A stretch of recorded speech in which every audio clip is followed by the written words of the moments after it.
Oke guys, kita lanjut ke soal berikutnya ya, ke part 2 dari perumusan interferensi difraksi. Masih tentang interferensi. Di sini kita celah ganda, tentang celah ganda. Ini sering banget di SMA dulu ya. Pada suatu percobaan celah ganda yang jarak kedua celah itu sekian, ya lebar tiap celah diabaikan, jadi nggak ada efek difraksi. Kemudian panjang gelombangnya itu sekian, kemudian jarak dari celah ke layar, ya nanti di depan celah bakal ada layar tuh ya, itu sekian. Yang A kita lihat yang A langsung hitung selisih jarak antara terang keempat dan gelap kedua yang berdekatan pada layar. Oke, jadi celah ganda itu kayak gini ya percobaannya. Kita punya celah ini kecil ini nih, ada dua celah 1 dan 2, jarak antara keduanya D. Kemudian di depannya dipasang layar. Layarnya ini jaraknya L gitu. Nanti di layar ini kalau dikasih cahaya bakal ada pola terang gelap seperti ini. Jadi sini tengah-tengahnya terang pusat namanya. Kemudian masuk ke sana ini gelap, gelap pertama, ini terang pertama, gelap kedua dan berikutnya.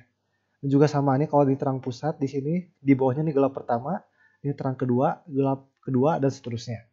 Nah, nanti di sini kita harus cari jarak tuh yang ini nih, Y. Jarak terhadap si terang pusat. Itu namanya Y ya.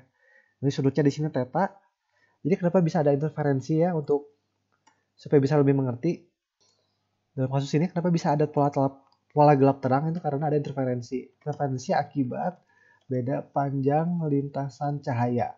Jadi cahaya dari celah pertama sama celah kedua itu menempuh lintasan yang berbeda. Makanya nanti ada interferensi. Ya kayak gitu. Untuk pola terang atau maksima ya nama lainnya. Untuk pola terang atau maksima kita punya rumus D sin theta sama dengan M lambda. Dengan M-nya ada bilangan bulat ya 0, 1, 2, 3 dan seterusnya. Jadi kalau M0 itu berarti terang pusat, kalau M1 terang pertama dan seterusnya. Kalau pola gelap atau minima disebutnya ya, minimum itu D sin theta sama dengan M min setengah lambda. Kalau di sini M-nya dari 1, 2, 3 bla bla. Jadi gelap pertama, gelap kedua, gelap ketiga dan seterusnya gitu. Nah, sekarang di mana letak Y ya? Kita kan mencari Y nih. Gimana cara Y masuk ke rumus ini? Dimasuknya ke sin theta. Jadi nanti pada praktiknya jika L cukup jauh,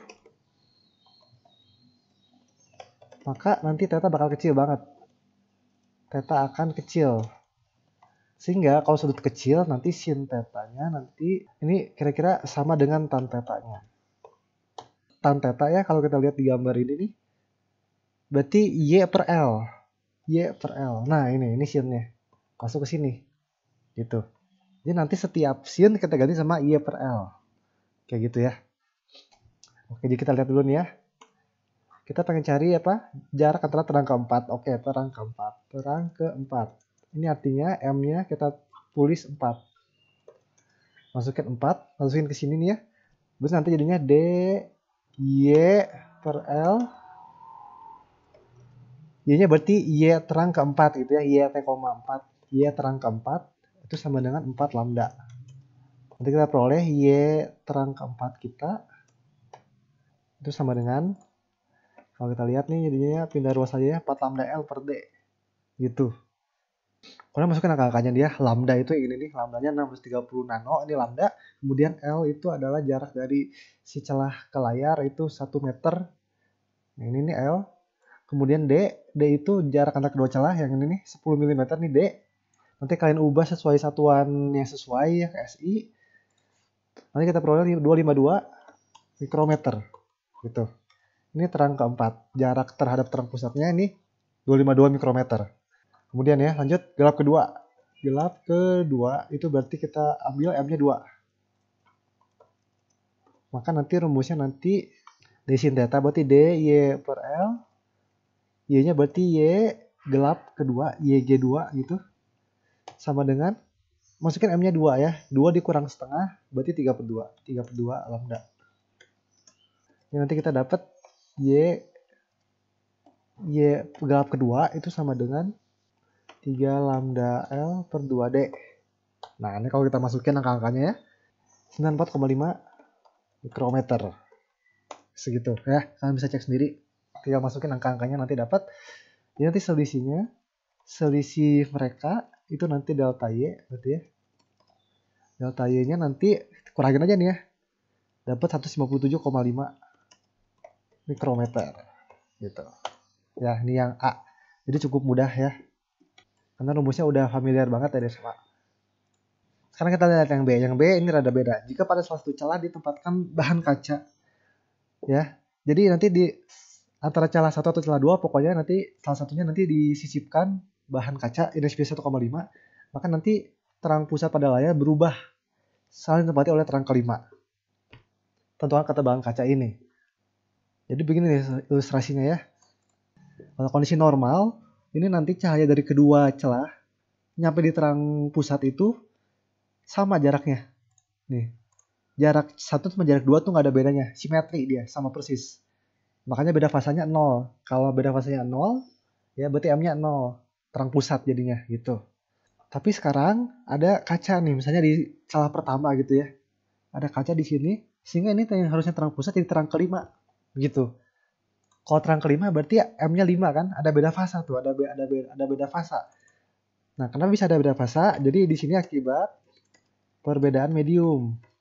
Ya, jadi saya pertama ngelewatin kaca yang kedua mah enggak, ngelewatin udara doang dia di situ. Makanya ada beda fasa di sini. Nah, kita harus cari beda fasa ini berapa dan tebalnya berapa gitu ya. Oke, kita lihat. Ini kalau di zoom kayak gini nih ya. Jadi gambar yang ini nih kalau kita zoom di dekat si kacanya, ini kayak gini nih. Jadi cahaya 1 sama cahaya 2 itu ngelewatin medium berbeda. Yang satu ngelewatin si kaca dengan tebal A, ya kita harus cari ini. Yang kedua mah nggak ngelewatin kaca, udara doang. Ya, jadi kita lihat di sini cahaya 1 itu fasanya berarti K dikali A dikali N. Ya, K dikali tebalnya, tebal medium dikali sama N. Cahaya 2 mah gini. K dikali A aja. Karena ngelewatin udara energinya 1 gitu.